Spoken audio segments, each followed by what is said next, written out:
โอ้ถืออยู่นี่ดินี่เอาโอ้คักแล้ววันนี้ปูโอ้มองขาเท่เดียวว้าโถขนาดมองขาได้นี่โอ้ยทุกคนว้าโถนี่ถือเบื้องนี้เนาะโอ้โอ้สามเลยปลาดุกวางนี้ทุกคนเป็นจังไดมันบ่ทันลุกหรอกเจ้าบ่หนาวบ่คนมาหนาวแห้งเถอะโอ้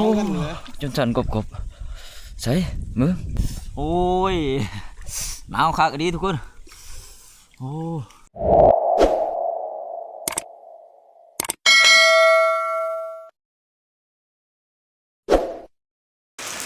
สวัสดีทุกคนสวัสดี FC เบอร์สิบทุกคนเนาะสวัสดีตอนแรกๆทุกคนยินดีตอนรับเข้าสู่ช่องบ่กุ้งคนหากินคือเก่านะทุกคนซึ่งวันนี้เฮาก็บ่ได้ขึ้นป้าแล้วทุกคนกำลังลงมาได้2-3วันเนาะที่แรกเฮาขึ้นไปนะกับทีมงานเนาะไปประมาณ2 คืน 3 วันนะเฮาก็ลงมาวันนี้ก็สิลงมากับว่าสิมาบ้านพุ้ยนี่ทุกคนเฮาก็บ่สบายเนาะบัดลงคอทุกคนเด้อเจ็บคอเนาะบ่ง่ายว่าไข้หวัดนั่นแหละแต่ว่าตอนนี้ก็ยังบ่ทันได้เศร้าดอกแต่ยังมีอยู่ส่วงรักษาตัวกับบ่แม่นทุกคนแต่ว่าฝนนี่คือว่าตกแห้งขนาดนะตกนี่เบิดมือเบิดคืนนะเนาะตกแต่คืนนี่ก็เกือบเบิดคืนทุกคนคือมื้อนี้ก็ตกแต่เช้าพุ่นนะนี่ก็ประมาณ3 โมงแดงก็ยังบ่ทันเช้าเนาะมีแต่ว่าเฮาสิไปหาอยู่หากินก่อนทุกคนสิไปใส่หม้องทุกคนเลยนี่หม้องเฮาประมาณ3 หัวนะหม้องตัวนี้แหละที่เฮาเอาไปใส่อยู่เทิงผู้เนาะที่ให้พานท้องเพิ่นรักใส่นะมันก็ถืออยู่ก็พอได้อยู่ได้กินใส่ผู้ก็ดีกว่าเป็นหม้อง2ถือว่าถือปลาใหญ่ทุกคนเลยมันก็ที่แรกว่าสิไปใส่แถวหน้าเฮาพุ่นแหละหน้าทุ่งใหญ่เนาะแต่ว่าฝนนี่ก็ตกแห้งเฮาก็ยังบ่ทันได้หายดีแน่จากการเป็นบัดถ้าเฮาไปทางหน้าเฮานี่มันก็สิได้ขามหน้าทุกคนเลยมันก็ไกลเนาะเฮาก็สิบ่ได้ไปนะมีแต่เฮาสิเข้าไปใส่ทั้งในบ้านเนาะพุ่นแหละทางหน้าหัวหน้าใหญ่หรือว่าหน้าพอพันเที่ยงเนาะเพราะว่าขางหน้าเพิ่นมันสิมีทางรถเที่ยวทุกคนเลยหน้ามันจะขึ้นนั่นแหละขางหน้าเพิ่นของทางรถเนาะเฮาไปใส่ตามหล่องทางรถนั่นแหละไก่กับป่าทุกคนถ้าว่าใส่แต่ละปีก็พอได้อยู่ได้กินแหงเนาะแต่ว่าเฮาใส่ช่วงที่ว่ามันถึงแง่คือช่วงปลารุ่งทุกคนช่วงเดือน10หาเดือน11พุ่นเนาะแต่ว่าช่วงนี้ก็ยังอยู่ในช่วงเดือนเก่าอยู่นะคือเดือนเก่าล่าเนี่ยเนาะแต่บ่ฮู้ว่าสิมีปลาหรือบ่นะหากสิไปลองเบิ่งเนาะคิดว่าน้ำมันก็สิออกแกงได้เบิ่งเนาะเพราะว่าฝนมันแห้งนะเดี๋ยวน้อยจะสิไปทุกคนเลยตอนนี้ฝนยังแห้งอยู่เนาะพังบางฝนก็จะน้อยหนึ่งนะแต่ถ้าเพิ่นบ่เศร้านี่เฮาก็สิได้ลุยฝนไปเลยทุกคนเบื้องหลังบ้านเฮานี่แห้งตกแห้งทุกคนเลยโอ้ความเพิ่นแห้งเนาะพุ่นแหละหน้าหัวหน้าใหญ่ก็อยู่เบื้องนั้นพุ่นแหละมองเฮาสิไปใส่หม้องนะมันไกลกับป่าเนาะกับป่าแคมห้วยทุกคนเพราะว่าทางหน้าเพิ่นน่ะลุ่มหน้าเพิ่นนะหรือว่าเบื้องภายหน้าเพิ่นหั่นมันสินึ่งแล้วมันสิคอยลงไปใส่ห้วยเนาะน้ำห้วยมันขึ้นหลายมันเต็มพังมันก็สิแย่เข้ามาทางหน้าเพิ่นทุกคนอันแต่จุดที่เฮาเคยไปใส่นะแล้วก็จุดที่ชาวบ้านแต่ละคนเขาไปใส่ก็ใส่ในหันเนาะ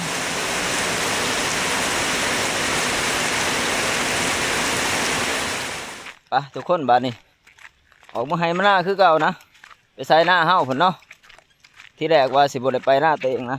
แต่ว่าเฮาไปเบิ่งน้ำทั้งหน้าหัวหน้าใหญ่เนาะแล้วว่าน้ำห้วยนั่นแหละทุกคนมันบ่ทันขึ้นหลายนะมันบ่ทันแย่ท่วมทางรถที่เฮาว่าสิไปใส่หม้องเนาะก็คือว่าน้ำบ่มีทุกคนเฮาก็เลยเปลี่ยนแผนนะไปใส่หน้าเตงว่าเถื่อมันมีเนาะเพราะว่าปกติหันมันก็มีอยู่แล้วนะสำหรับน้ำห้องเนาะก็แหละเด้พา FC ไปพุ่นแหละไปเบิ่งเขาเบิ่งน้ำเฮาคือเก่าทุกคนบ่ได้จอบเขาเฮิงแล้วเด้ไปเบิ่งหมกทั่วด้วยนะที่เฮาปลูกไว้หันเฮาเก็บมากิน2 เทื่อแล้วนะทุกคนก็ถือว่าหลายเติมเนาะก็บ่ค่อยมีเวลาอะไรถ่ายให้ FC เบิ่งนะประมาณ7-8 โลนี่แหละเก็บมา2 เทื่อกันเนาะเห็นได้น้ำหน้าเขาก็เจ้าเขาโอ้หลายคักอยู่ทุกคนถือว่าฝนก็แห้งได้ใจนะนี่ก็เจ้าก็ลงตอนลงดีน้ำเลยนี่โอ้แต่คือช่วงนี้ก็สิบ่ค่อยถือไปแล้วดอกเนาะเพราะว่าป่าบ่ทันลงคักนะมันอยู่ในช่วงเดือนเก่าเนาะพุ่นแหละบุญห่อเขาห่อน้ำแล้วพุ่นแหละมันก็จังสิถึงนี่นะสำหรับการใส่ตอนใส่เขาก็ดี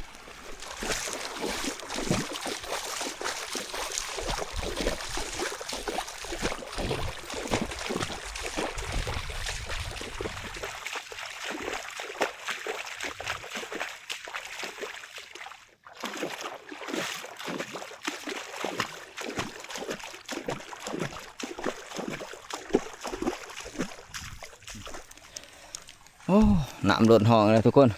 โอ้แต่เขาใส่ให้หน้าเขาเลยเนาะเนาะบางว่าคือสิพอได้กินอยู่ดอกไปแถวนี้ก็ดิเพราะว่าปกติได้เอาขนาดห้องขึ้นได้ในนี้ใส่หม้องก็ถือว่าถือพอได้กินอยู่เนาะไปทุกคนเขาใส่นี่ก็คือเป่าไม้คือใส่ใบแล้วก็ใส่ใบทั้งกลางคืนนะบืนเช้าเขาจังสียามอีกที่หนึ่งเนาะ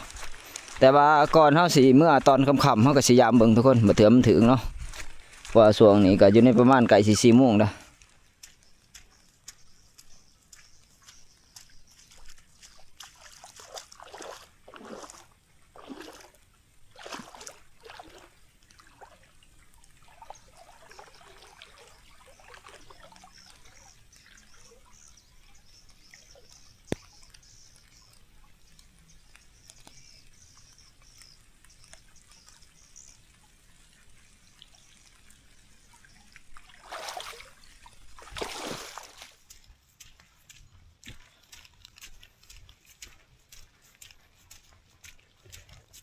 โอ้ท้องผาทุกคนเอ้ยคือว่าขี่ผาหรือว่ามียังไรอยู่นะโอ้ไรดืดๆด้วยนะพายุเขาเนาะก็นั่งเดิมเขาบางคืนนี่แหละเพราะว่าคืนนี่ก็ตกกับเบิดคืนนะสำหรับมื้อนี้ก็คือว่าตกแต่เช้าๆพุ่นเนาะจนฮอด3-4 โมงแลงคือยังตกอยู่ทุกคนนี่เอ้าบ่ฮู้ได้ว่าเพิ่นสิเช้ายามใดจะว่าสิตกอีกประมาณ3-4 วันผมก็บ่จักเนาะ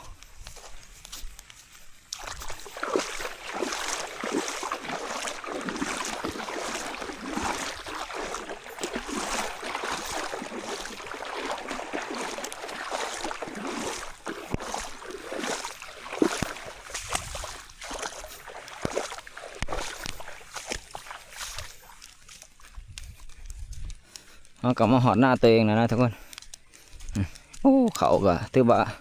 มันอยากเป็นไรทุกคนเลยเอาบริใส่ปุ๋ยเนาะ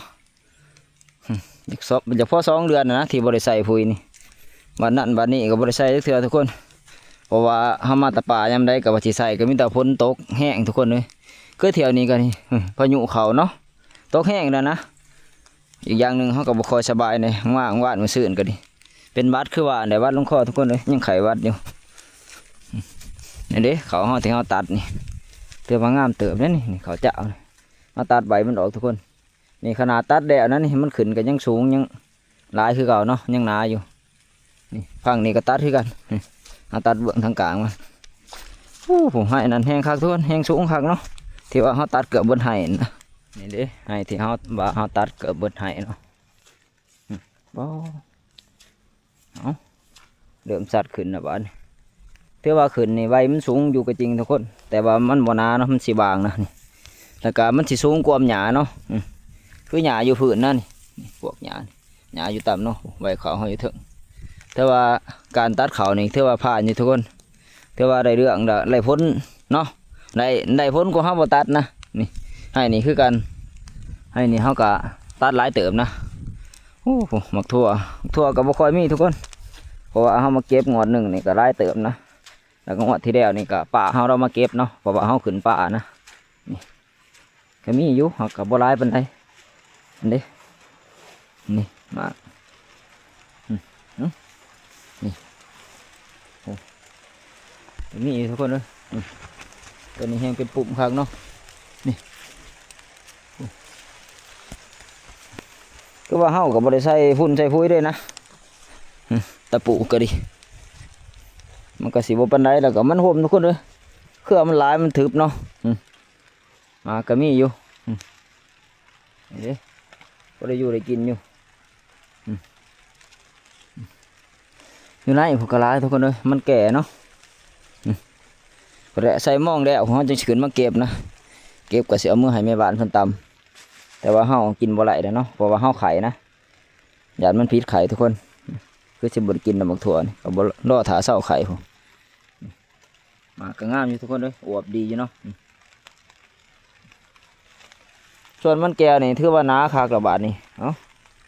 มันแดดก่อนเฮาสิร้องขวดบางหัวมันนะบักถั่วมันมีมันใหญ่เนาะ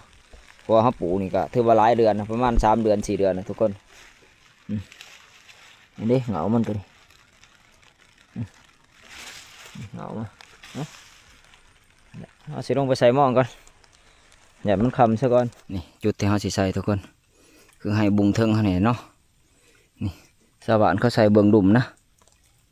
เขาสิใส่เบื้องเทิงนี่ใส่ตามผ้าปลาเขาเนี่ยเนาะมันเป็นหล่องอยู่นี่เอา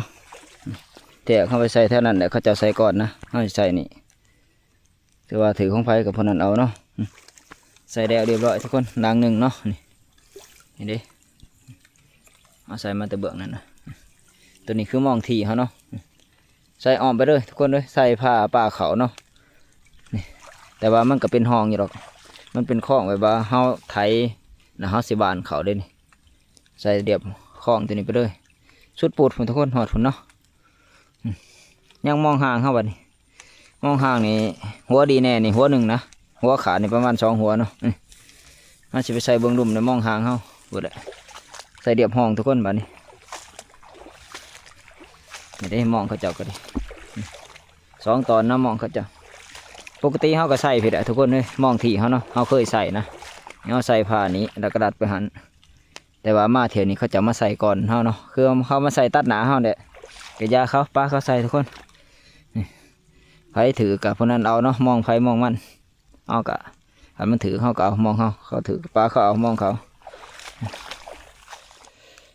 มองห่างเขาใส่แถวนี้ทุกคนแต่ว่าแนมไปก็เห็นมองเขาเจ้าอยู่เนาะเขาสิใส่ซับบางนะมองได้บ่มีมองเขาสิใส่ตัวนี้ก็เป็นหน้าเขาคือเก่านะเป็นให้น้องให้บุงเนาะบุงรุมที่เขามาไถแหละทุกคนเขาไถแล้วเขาบริบาลนะพอตอนนั้นมันไถยากเนาะมันแข็งถึงเขาบ้านก็โอกาสไล่เขานี่ก็ส่วนน้อยทุกคนเลยพอมันเป็นหน้าน้ำท่วมเนาะให้บุงเขา2ให้ได้มีให้นี่กับบุงเทิงที่ว่าเขาไปใส่บุงหันเนาะใส่ไปนี่เลยทุกคน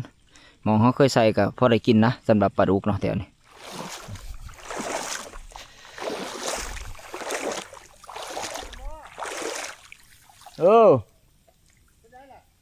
กำลังใส่เด้เอาใส่ได้ทุกคนกำลังใส่นี่แต่ว่าขี้ฝุ่นร้ายนะมันเป็นแบบเท่านี่ก็ร้ายทุกคนเนาะเป็นแบบไข่น้ำนะจักสิถือบุถือมองห่างกับบะแมนก็ขาดน้ำทุกคนเลยส่วนร้ายก็ขาดเนาะวันนี้ดุนตอนเช้าคนได้มองสุ่มนี่เพราะว่ากลางเวทนี่มันบุถืออยู่เดี๋ยวเนาะมองเขาตอนหนึ่งในนี้ตอนหนึ่งเรียบก่อไฟไปหันเนาะมองเขาจะฟังนั่นนะเขาใส่ตัดหองไปหุ่นเลย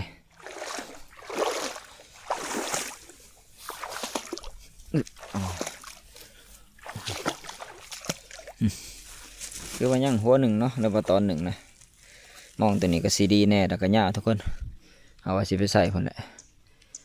ใส่ฝาน้องเนาะน้องมักแล้วนะเนี่ยคันบ่มีมองเขาเจ้านะคันบ่มีมองเขาเจ้าใส่แล้วก็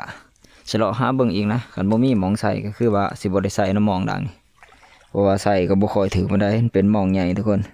เพราะว่าป่าบ้านเฮานี่มันบ่ค่อยใหญ่นะถือกระส่วนน้อยเนาะถือก็ประมาณ2-3 ตัวนะก็สิถือทราบว่าเคยใส่แต่ละปีกันนี่หลายแต่กระปูกัดทุกคนเลยโมไว้น้องกระปูเนาะกัดหมองหมูเฮานี่มุนมินเบิดนะหมองเขาเจ้าคือกันกัดว่ามาใส่แถวเดียบห้องหรือว่าตามสายทงหน้านี่กระปูทุกคนเลยกระปูลาย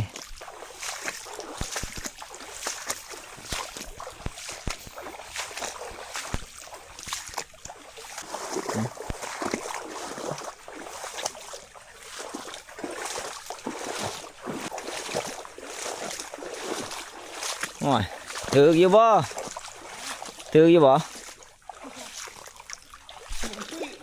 โมมี่หรือว่าบ่ทนเอาใส่เบิดแล้วบ่แถวน้องมักแก้วนี่บ่กำลังใส่บ่เริ่มมายาม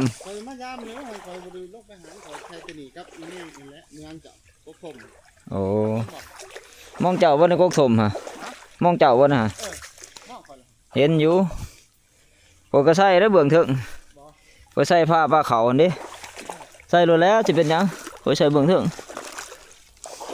โอ้ยมันหลายด่างแถวบ่เหมาะนี่บ่หลายด่างแถวบ่โอ้มือนี่ซ้ำสิเอาแล้วเนาะมือนี่ มาพร้อมกันมาเบิ่งนำกัน ใส่ไปพี่วะนี่ เออ โอ้แต่ว่านี่น้องบ่ทันได้ใส่เนาะ คาดว่าให้คอยบ่ได้ใส่หันสิมีอยู่ บางเทื่อมีมองเขาเจ้าเนาะมองใหญ่นะคันบ่มีสิใส่มองสองพุ่นดอก โอ้หันละคักไป มันได้ถือมาดาว่าสิบ่ใส่ก็ดิ ไปเบิ่งตัวเทิงหันละก่อน นี่แหละจุดนี่เลยทุกคนเฮาว่าสิใส่เนาะนี่คือน้องตัวนี้คือมันกว้างนะผมแล้วก็มันยาวเข้าไปในผมเฮาว่าสิใส่ตัดไปหันนะถ้าบ่มีหม่องสว่านเขาเนาะถ้าบ่มีหม่องเขาจะใส่เบื้องนี้เฮาสิยับไปใส่เบื้องนั้นนะมึงยานี่ก็สว่านเข้ามาใส่เนาะก็คนรู้จักนี่แหละเขาเจ้าก็ใส่เบื้องเทิงมองเขาที่เฮาบ่ซองด่างนี่เนาะเบื้องให้บุงเทิงกกถมเฮาสิลองใส่นี่เลยทุกคนตอนใส่ก็คือเก่านะสิบ่ได้ถ่ายเบิ่งทุกคนเพราะว่าเฮาบ่มีอุปกรณ์เสริมนะหรือว่าสายของเคาะหรือสายขาดหัวเนาะถ้าเป็นแถวนาเพิ่นทุกคนคันมีจังสิถ่ายเบิ่งคักๆนะเวลาใส่เนาะมันก็ค่ำเลยทุกคนเด้อฝาวนี่โอ้ยหนาวคักทุกคนเด้อน้ำก็ถือว่าเพียงมันละเกือบเพียงแค่แหะเนาะนี่เด้เบิ่งเอาหนาวโอ้ยคือว่าฝนนี่หยุดตกนะแต่ว่าอากาศมันเย็นเนาะฝนตกหนาวคักอันนี้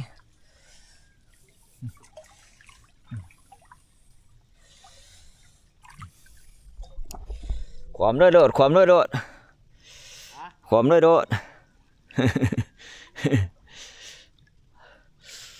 เด้มองเขาใส่แล้ว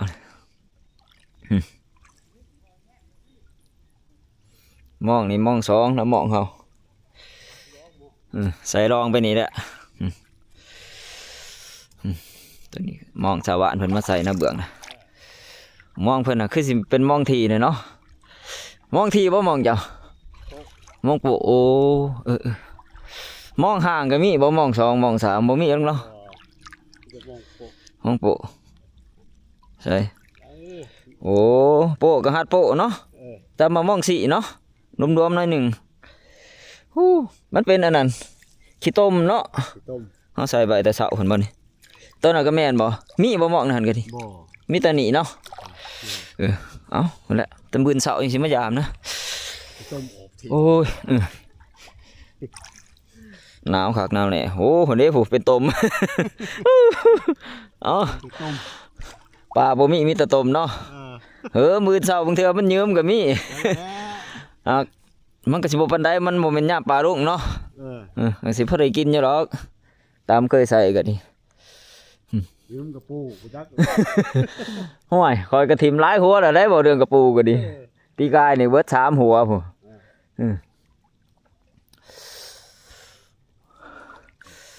โอ้ย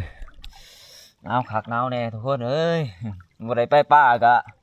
มาออกตรงไหนตรงหน้าก็หนาวนะหนาวน้ำผาน้ำฝนนี่แหละเฮ็ดจังได๋เด้อเนาะแนวมันขันบ่มาก็บ่มีแนวอยู่แนวกินนะเฮาก็คนมาหากินอยู่แล้วเนาะไปขึ้นไปหาเด้มเบิ่งบักทั่วพุ่นแหละถ้ามันสิมีจังสิกลับบ้านอีกทีนึงนะบัดนี้มันก็ค่ำเลยเด้ใกล้สิ6 โมงแล้วนี่โอ้โหมองนี่แห้งเลิกน้ำไปทุกคนบัดนี้หาเลาะเก็บบักทั่วนะเก็บบักทั่วแล้วก็สิลงมายามมองเบิ่งนั่นเนาะยามมองที่เลยทุกคนเลยมองที่ว่าเฮาใส่ตอนทำบิดเนาะจักสิถือบ่ถือละบักเทื่อมันได้จัก4 5 โตนะพอได้เอามือปีกทุกคนเลยเป็นกับเขาแดงเขาเนาะตอนนี้ก็ค่ำคักเลยทุกคนใกล้สิ6 โมงแล้วนะอากาศก็เย็นท้องฟ้าก็เริ่มมืดน้ำแน่ละเด้ทุกคนเลยขึ้นคักนะ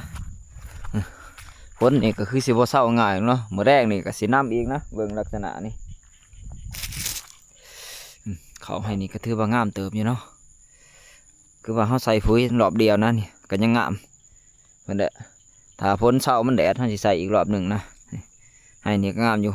มีแต่ว่าให้ดุมมันบ่ค่อยยังงามไปได้ทุกคนเพราะว่ามันเป็นทรายหน้าดินหลากเนาะดินมันเหนียวอันว่าปุ๋ยเบิดหรือว่าฝุ่นเบิดมันก็สีเหลืองทุกคนเลยแต่ว่าซุ่มเทิงนี่มันจะเป็นดินทรายเนาะดินทรายแกมต้มนะนี่เป็นดินหวนดินผสมทุกคนมันก็สีงามแน่เขาห้องก็ดี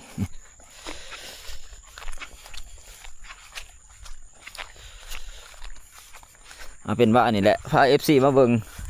บรรยากาศหรือว่าธรรมชาติตามทุ่งไร่ทุ่งนาคือเก่าทุกคนคันบ่เฮาบ่ได้ขึ้นป่าขึ้นภูกันเนาะนี่แหละเพราะว่ารักๆเฮาก็สิมักอยู่ตามทุ่งไร่ทุ่งนาทุกคนเด้อคันบ่ได้ขึ้นป่ากันเนาะนั่นแหละเที่ยวนาสิมาหารอดใส่เบ็ดปลาลูกทุกคนว่าช่วงนี้เฮาก็ยังบ่ทันได้เศร้าไข่ก็บ่แม่นนะยังบ่สบายอยู่เนาะรอใส่แทนได้เบ็ดปลาลูกจุดที่เขาเคยใส่นะ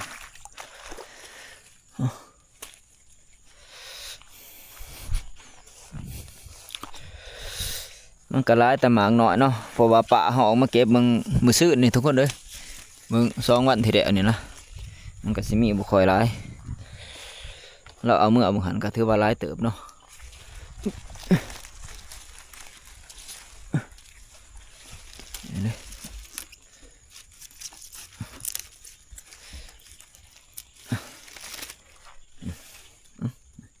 สำนี้คือว่าแค่นี้โอเคไปนี่ก่อน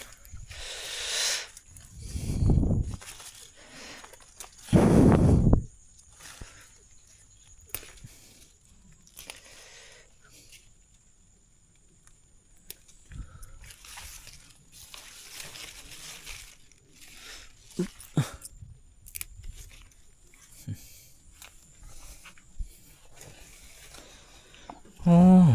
จะสิได้แก่คักตัวนี้ทุกคนเลย3 หมาก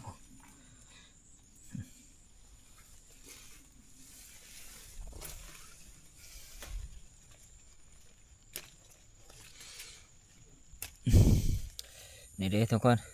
ได้บุร้ายปานใดเนาะก็พอได้ตำอยู่ดอกซ้ำนี่เพราะว่าปะเขาเก็บไปมึงหันนี่แหละคือว่านี่เนาะเพิ่นเก็บไปหลายเติมมันก็เรือซ้ำนี่ก็สิมีหมาเขียวมันนี่แหละหมาเถามันเนาะเสียเมื่อต้มนะต้มกินไหนมันนี่เพราะว่าเขาก็บ่ได้เอาไว้เผ็ดเม็ดพันธุ์ต่อไปเนาะเพราะว่าหมกทั่วนี่ก็จะเอาควบคุมพันธุ์นะคือว่าปลูกได้ทีเดียวทุกคนเลยเนาะคือว่ามันแก่มีแต่ว่าเขาไปต้มกินนะต้มกินไหนมันถ้าเราจะไปปลูกอีกมันก็บ่สมบูรณ์ทุกคนเพราะว่ามันก็สิบ่ได้ควบคุมพันธุ์คือเขาเจ้าเฮ็ดมาก็บ่แม่นนะคือว่าราคามันก็บ่แพงดอกมีดพันธุ์มันก็นี่เนาะ10,000 กีบนะนี่คือเฮาเอามาปลูกนี่ประมาณ20,000 กีบต้นทุนทุกคนเลย20,000กว่าๆนะเนาะถือว่าคุ้มค่านะเงิน20,000 กีบก็บ่ถือว่าแพงบ่ก็บ่ว่าแพงพอเก็บไปนี่ก็หลายโลแล้วแหละประมาณ 7-8 โลแล้วเนาะเก็บไป2 เที่ยวนี่อีกอย่างหนึ่งเฮาก็บ่ได้ใส่พุ่นแน่ทุกคนถ้าว่าเฮาใส่พุ่นขี้งัวนี่โอ้รกแล้วก็สิงามกว่านี้นะคือปีกายนี่โอ้เก็บหลายทุกคนเลยกินเป็นเดือน2 เดือนพุ่นนะจังเบิดซ้ำมันเนาะเพราะว่าเฮาก็ใส่พุ่นเด้งพุ่นเลยนะว่าสิเป็นพุ่นขี้งัวหรือว่าพุ่นขอกต่างๆเนาะเฮาเอามาใส่ปีนี้บ่มีเวลาแน่ก็บ่ค่อยได้สนใจเพิ่นแน่ทุกคนคือว่ามีสำใดก็กินสำนั้นเนาะบ่ได้งานหลักๆเฮาขึ้นป่าคือว่าพุ่นเนาะไปหาอยู่หากินนะไปพยายามมองทุกคนถืออยู่บ่ดิ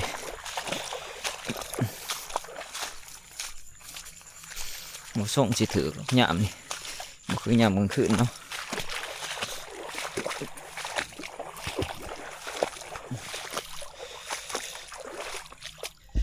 โอ้อันนี้ถืออยู่ทุกคนถืออยู่โอ้เฮาว่าสิบ่ถืออยู่เด้นี่เด้นี่โอ้ปลาเค็งทุกคนเด้นี่นี่2 ตัวนะ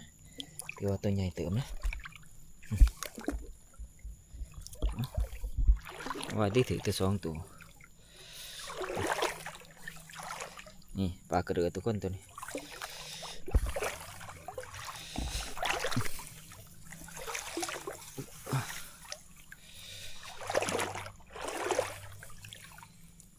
เห็นแต่2 ตัวตัวที่ 3ปลาขาวทุกคนเนี่ยเอาใส่เดียบปลาเขาไปไหนด้วยเนาะเดี๋ยวเขาสิยามกันทุกคนเลยยามจังมาเบิ่งอีกทีหนึ่งนั่นนะมาสิได้หน่อยได้ร้ายปานใดเนาะที่แนมเห็นนี่ก็3 ตัวนะปลาเข็ง2ปลาขาว1เนาะนี่ดิมองสว่านเขาจักนี่มันมีมองใส่ใกล้กันนี่แหละก็ยามัน นี่เจ้ากระยามไปเบิ่งหันนี่แหละคือเฮาว่าเดี๋ยวมันถือของไผกับผู้นั้นเอาเนาะมาบ่ไรเด้อเขาเจ้าก็อยากใส่ดิเขาเจ้าบ่มีหม่องใส่มาใส่หน้าเฮาโอ้หม่องกระยามแล้วทุกคนเด้อโอ้หนาวเอามาเบิ่งปลาทุกคนบัดนี้นี่เด้ปลาเท่าใดมานี่ประมาณ7 ตัวทุกคนนี่คือปลาเค็ง4เนาะแล้วก็ปลาขาว2ปลาดุก1นี่เฮาสิเทออกเบิ่งนี่ปลาดุกทุกคนนี่เนาะซ้ำนี้ก็พอดีหีบหนึ่งเนาะนี่พอได้ปีกอยู่ทุกคนนี่ได้ประมาณหีบหนึ่งนะเอามีแต่ว่าเฮาสิขอตัวกลับบ้านก่อนทุกคนเลยหนาวคักนะคือฝนก็ตกเนาะยังเป็นไปปล่อยอยู่ก็แหละมีแต่ว่ามื้อเช้าจังบากันใหม่เนาะมาลุ้นน้ำกันมาเบิ่งน้ำกันนะว่าตอนเช้านี่มันสิถือหรือว่าสิได้ร้ายปานใดเนาะอันที่แน่ๆมันถืออยู่แล้วทุกคนมีแต่ว่าเฮาสิได้หน่อยได้ร้ายปานใดเท่านั้นนี่ฝนนี่ยังลงเม็ดอยู่จะไปปล่อยทุกคนเลยนี่เป็นฝนพลอยฝนดินเลยบาดนี้เอาสบายดีตอนเช้าอีกทีหนึงทุกคนตอนนี้ก็6 โมงเช้าแล้วนะไปได้เวลาไปยามมองเขาแล้วบาดนี้6 โมงแล้วก็ยังคึบอยู่นะนี่เนาะฝนนี่ก็คือว่ายังตกอยู่ทุกคนเอาที่แรกเข้ามาสิรอถาฝนเช้านะเอาตื่นแต่ตี 5พุ่นเนาะแต่ว่าเบิ่งลักษณะเพิ่นน่ะบ่เช้าทุกคนบ่เช้าก็แม่นลุยเลยเนาะบาดนี้นี่เอาคึบมันคึบโหกี่ผาจังไดคือเก่าทุกคนไปมุ่งหน้าไปพุ่นแหละหน้าเฮาพุ่นเนาะบ้านนี้เขาเจ้าก็คือสิมายามนี่แหละเขาเจ้าที่มาใส่หน้าเฮาคือกันทุกคน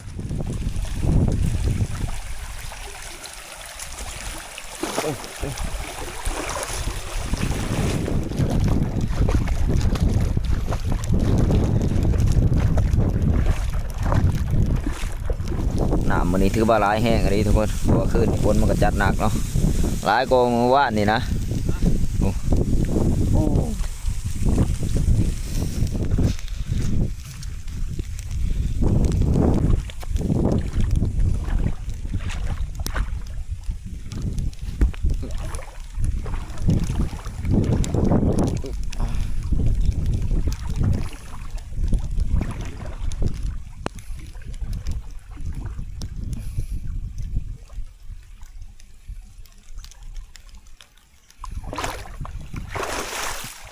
ได้หลายปานใดโอ้ถืออยู่เนาะ บ่ได้บ่ปีกครับ ไหนอยู่ดอกนี่สักหีบ2 หีบ อุ้ย โอ้นี่เด้ นี่นะอายุหีบหนึ่ง ปลาคอตัวเดียวเนาะปลาดุกก็ตัวหนึ่ง ตัวนั้นแหละ ที่เรือมีแต่ปลาเข็งเมื่อเท่านี้บ่มองเจ้าคือจังหลายอยู่ตัดตอนบ่ ไปใส่ โอ้ สร้าง ใส่ตอนเดียวนี่เอาบ่ได้ปีอยู่ดอกปล่อยก็เพิ่นแหละใส่อยู่ปลายหน้าน้องมึงแล้วเขาใส่ชาวบ้านเขาเจ้าก็มาหาเราใส่หม้อกันทุกคนส่วนใหญ่เขาก็สิใส่นี่แหละดำห้องเนาะห้องเพิ่นแหละมันลงมาแต่แถวข้างบ้านเพิ่นแหละทุกคนข้างบ้านคนสูงเนาะมันก็สิลงมาเรียบห้องมันสิมีท้องหน้าเพิ่นนะแต่ละเจ้าเนาะมันก็สิโค้งมาใส่หน้าเฮาห้องเสร็จเดียวทุกคนก็สิมีแต่ละจุดนะสำหรับเขาเจ้าใส่หม้อเนาะง่ายว่าซื้อหน้าไผกับคนนั้นใส่บางเถื่อก็คือหน้าเฮาเขาเจ้าก็มาใส่คือกันแต่เขาบ่มีหม้องใส่ทุกคนออกมาหอดหน้าเฮาแล้วบัดนี้ทุกคนเลยบุงเถิงเขาเนาะก็ได้เฮาสิพยายามทั้งบุงลุ่มก่อนนะแล้วว่าทั้งน้องตัวนั้นเนาะพยายามมองห่างกันทุกคนไปกูเอามาเบิดแล้วจังสิมายามนะกูเอามองทีเนาะกูแล้วสิมาปลดอยู่เที่ยงหมดเลยทุกคนเลยเพราะว่าฝนตกไวนะการหาสิปลดแบบว่ากลางฝนเลย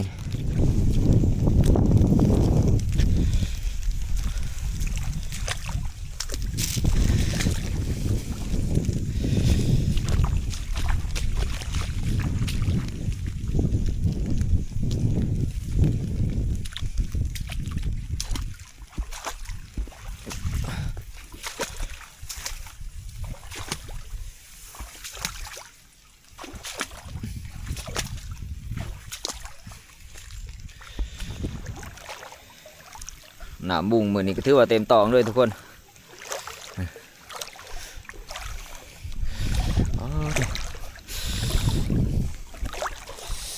หนาวทุกคนเลยหนาวคักกันดิโอ้ยจะไปได้หมอกนี่บ่ส่งนี่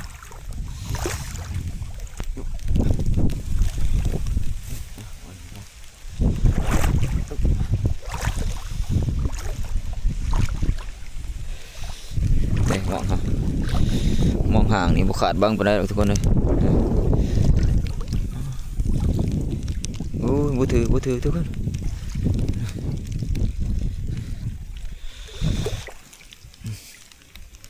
โอ้ถืออยู่นี่ดิเอ้านี่ทั้งกระปูทั้งปลานี่ไอ้ลูกก็มีทุกคนเลยนี่เอ้าโอ้กระปูกัดตัวนี้ตรงใหญ่มะโอ้ถืออยู่ทุกคนเลยนี่นี่โอ้สมมองขาดเนาะอ๋อนี่มองขาดได้นี่ทุกคนนี่โอ้นี่เอาโอ้คักแล้ววันนี้ปูโอ้มองขาดเท่เดียวว้าโธ่ขนาดมองขาดได้นี่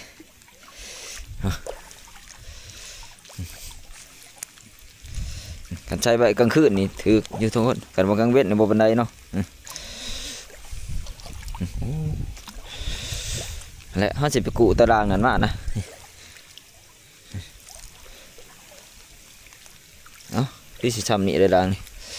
ไปเบิ่งรางอยู่ไหนทุกคนมาดิตัวนี้มองสว่างพระเจ้าโอ้ยุ่มมองเขาแห่งถึงทุกคนเลยอ๋อโธ่มันเป็นมองที่เนาะ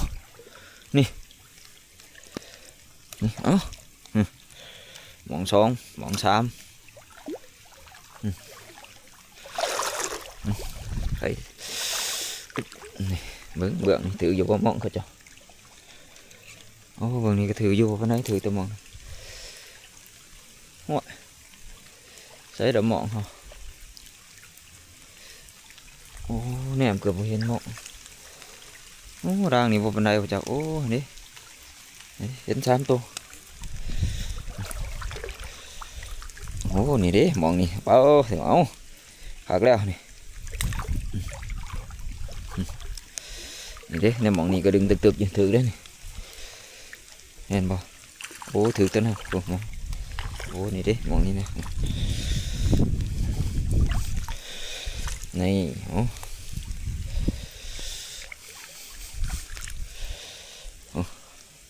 อ่ะกูก่อนทุกคนเลย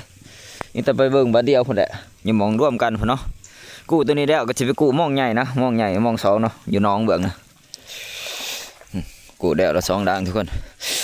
ได้หลายเติมเนาะเอาสิป้าไว้แถวนี้เลยก่อนเปียกหนักลุยหนักย่องไปนี่แหละ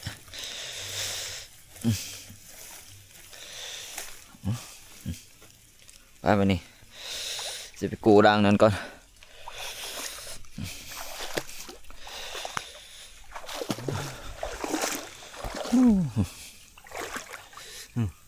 เป็นปดหนักเด้อน้ำท่วมควายมันดินทุกคนเลยโอ้เต็มเลยนะน้ำไหลคักกันดิมือนี่ไหลกว่าบ้านนี่อีกเนาะไหลไปเราไปจากหมองเขาอยู่ดุม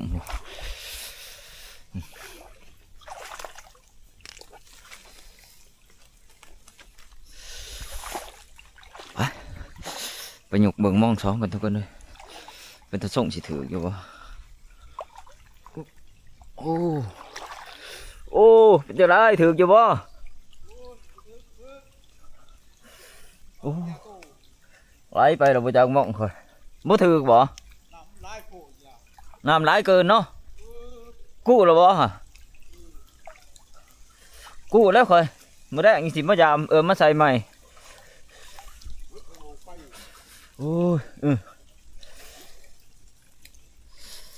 หนาวคักแท้เฮ้ยเรามองก็เห็นจับมันนี่โอ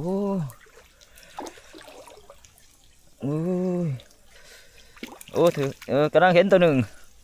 นี่ดิเป็นไข่เป็นตมมันเนาะโอ้ มาจากปันไดเด้มองใหญ่โอ้นี่เด้นี่เด้นี่เด้นี่มาบอกปันไดก็ถือจะทุกคนนี่โอ้นี่มองนี่3ตัวเลยเอ้าปลากระถือโอ้นี่เด้ถืออยู่ทุกคนเลยมองนี่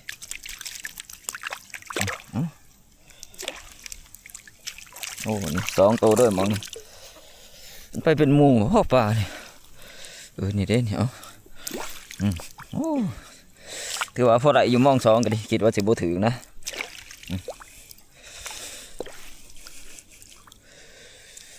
โอ้ตัวนี้ก็ปูกัดโมมิอยู่นอกปีนี่เนาะมันคืนเบิดบ่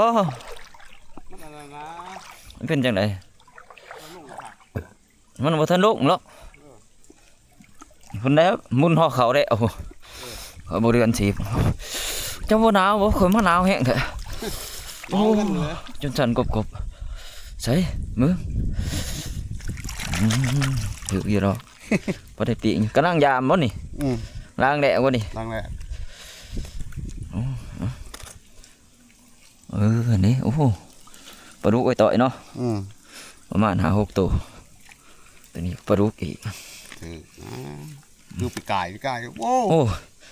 ปีกายนี่ซ้ำจะเอาเนาะเอามันบ่ทันลงนั่นแหละบุญห่อเขาแล้วโอ้ยหนาวคักดีทุกคนโอ้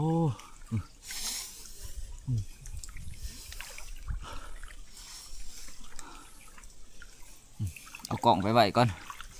อย่างสีมังกุนะยานกล่องต้องน้ำทุกคนเลยน้ำคือว่าเพียงแค่คักรอบนี่นี่เด้ทุกคนถือว่าถือเติมเนาะตัวใหญ่เติมละเพราะว่ามองใหญ่นี่2 4 5เบื้องเทิงนี่หาโตเนาะ6 7 8 9 10 11 12 13 14 15 16 17 18ประมาณ18ตัวทุกคนป้าตัวมองตัวนี้แหละที่เขาเอาขึ้นผู้เนาะที่ว่าเพื่อนรักเพื่อนใส่นะผ่านท่อใส่ในหมองเทียงทุกคนเลย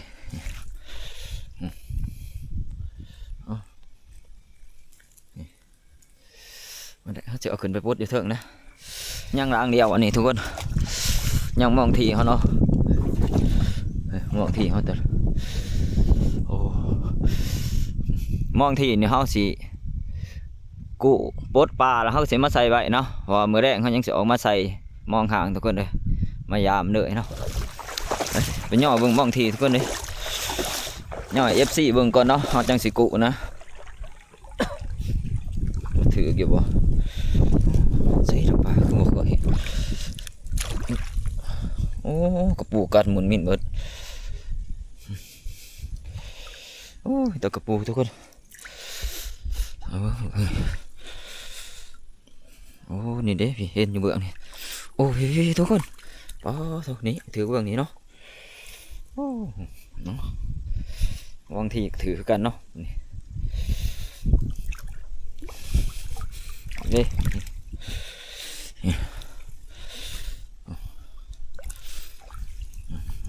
โอ้นี่เด้นี่เขาได้กินอยู่หรอกโอ้ยมองนี่โอ้3เลยปลาดุกมองนี่ทุกคนนี่เด้โอ้เดี๋ยวไปเรื่อยๆเนาะ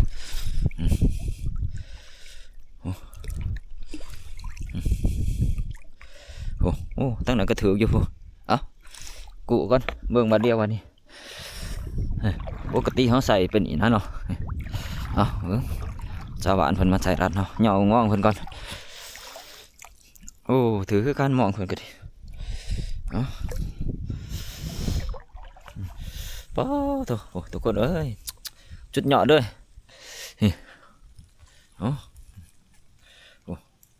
คือมองหน่อยเขาด่างเดียวนะเนาะป้าตัวมันจิบ40-50ผลบ่นี่โอ้ตั้งหัวหมองเรียกว่าขาวหมองนี่ก็ขนาดเลยส่วนใหญ่ก็จะมีแต่ปลาดุกทุกคนเลยโอ้นี่ทั้งหลังนี่ก็เป็นหมองใหญ่นะนี่ส่วนหมองใหญ่นี่ก็ถือต่างหากเนาะนี่โอ้นี่หมองใหญ่ทุกคน อ๋อโถ่ในนี่ก็ยังนะสองหัวนี่สองหัวนี่ก็ถือสมควรเติมนะเนาะนี่นี่เด้หัวนี่นี่หัวนี่ก็ถือว่าถือสมควรนี่นี่โอ้โหโอ้นี่นี่ซ้ำจะเอาป่าโอ้ตัวโอ้โอ้นี่ร่างนี่ก็หลายตัวแบบนั้นนี่มาร่างนี่อีกเนาะปูปลาดุกนักแหนกที่มีแต่ปลาดุกเลยทุกคนเลยนี่ปลาดุกหลายปีไรก็หลายสมควรนะนี่เนาะนี่หัวนี่กับปลาดุกไอ้ต่อยด้วยสองหัวนี่นี่อีกสองหัวเนาะนี่พิเศษก็มองน้อยเนี่ยได้มองสี่นี่ทุกคนเลยนี่จัดไปเต็มด้วยนี่โอ้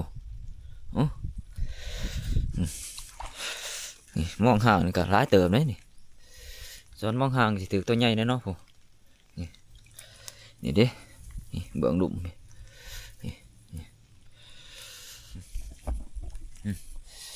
ปลาหลายเนี่ยนี่บ่ไหว้ทุกคนเขาสิปลดตะมองหน่อยให้นี่ก่อนเนาะปลดมองหน่อยเขาแล้วก็เขาสิเอามาใส่อีกนะใส่หมองเก่านี่คือมองตัวมันถือหลายๆส่วนมองสามหัวนี่สิเอาไปปลดอยู่บ้านพุ่นเนาะนี่ใส่ไม่บ้านเพิ่นปลดซอยนะ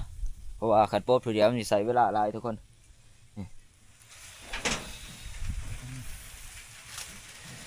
เอาตัวไรก่อนนะบ้านตัวข้าวนี่ก่อน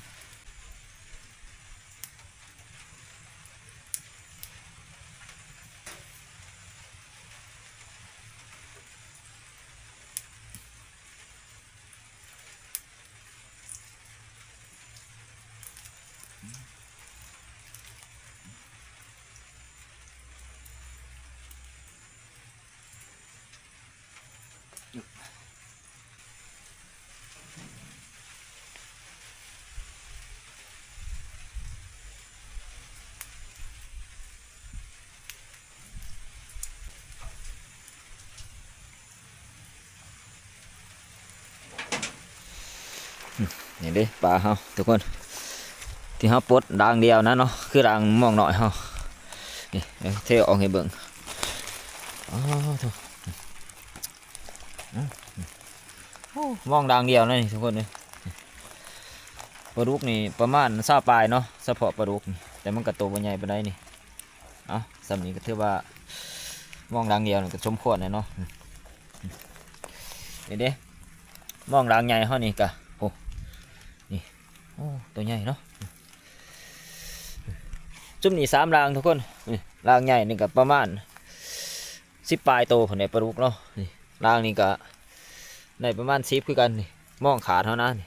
โอ้รางนี่แห้งคักนี่รางนี่ก็ประมาณ10 ปลายเนาะนี่ปลาดุกไอ้ต่อยทุกคนเลยมองขาด3 รางนี่ก็ถือว่าหลายๆเติบนี่มาเจอมองหน่อยตัวนี้ก็ป้อเอาจัดไปเต็มตองด้วยบ้านเขามิตรบาสิเมื่อบ้านก่อนทุกคนเนาะเสียปลาที่บ่ท่านปลดนี่เมื่อปลดอยู่บ้านนะให้แม่บ้านเพิ่นปลดซอยเพราะว่าปลดบ่ไหวละนี่ไปหิวเขาเนี่ยมันสวยเลยทุกคนเลยมาหาปั่นเขาปั่นน้ำก่อนบ้านนี้มาหอเทือนนะทุกคนบ้านนี้โอ้ยหนาวแห้งอะดินี่ดิปลาเขา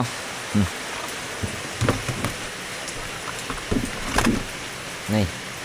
ปลามองด่างเดียวเฮาทุกคนเลยนี่ถ้าปลดก่อนนะเนาะพอดีกับเครื่องกระซ่ามนะ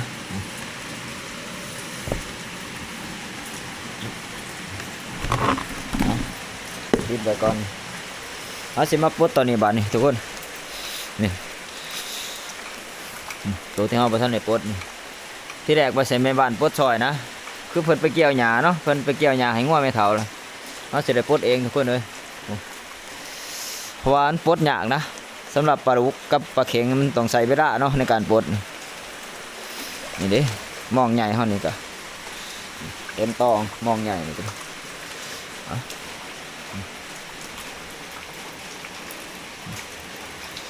เอาเป็นว่าเฮาสิปลดได้บาทเดียวทุกคนจักสิทายเบิ่งเนาะมีแต่ว่าทายเบิ่งบาทเดียวนี่คือว่าตอนสรุปแล้วเบิดทุกคนเพราะว่าเฮาสิใช้เวลาโดนเนาะในการปลดนี่ นี่ปลาที่เราปลดแดดบางหันทุกคนเอาถือว่าหลายเติมเนาะนี่ถือว่าตัวใหญ่ก็หลายเติมนะปลาดุกเขานี่นี่เด้ตัวเก่าเขาตัวมองดังเดียวเขาเลยทุกคนเนาะเทใส่กันด้วยโอ้โห